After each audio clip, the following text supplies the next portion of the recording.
je vois deux écueils assez dommageables pour les personnes qui s'intéressent à la spiritualité en passant par le corps. Je vais les décrire rapidement.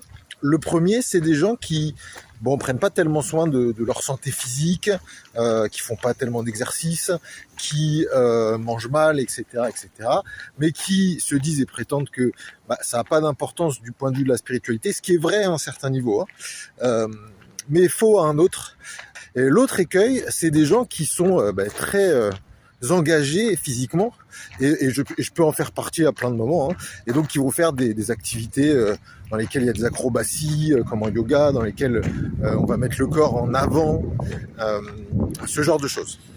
Dans le premier cas, on oublie que la conscience supérieure, s'il y en existe une, nous a voulu incarner et a voulu que nous fassions l'expérience à travers ce corps incarné.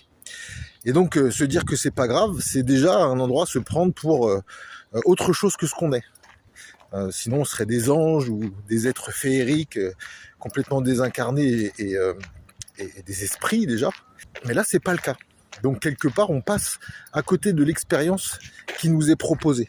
Dans l'autre cas, on va avoir tendance à utiliser le corps comme une machine, et à en faire une espèce d'outil pour aller vers le nirvana ou quelque chose comme ça, et du coup à le déconnecter du reste de l'expérience. Très souvent, ça donne des écoles de yoga ou de qigong dans lesquelles vous allez avoir des pratiques physiques, des enchaînements, des postures, et à côté, une philosophie qu'on va étudier de manière livresque et je dirais religieuse, dans le sens où on va essayer d'appliquer une morale qui ne pénètre finalement jamais l'incarnation. Ce qui, dans mon expérience, rend le corps littéralement imperméable à toute forme de sensibilité et donc de spiritualité et d'énergétique. La juste position par rapport à ça, et en tout cas c'est celle que je vous propose, c'est de considérer le corps non pas comme un outil pour essayer de ressembler à ce que serait une personne spirituelle, non pas non plus de mettre le corps complètement de côté, mais de considérer le corps comme quelque chose qui va nous permettre, puisque nous sommes incarnés, de nous connecter à des plans qui seraient plus subtils et en tout cas à la profondeur de ce que nous sommes vraiment.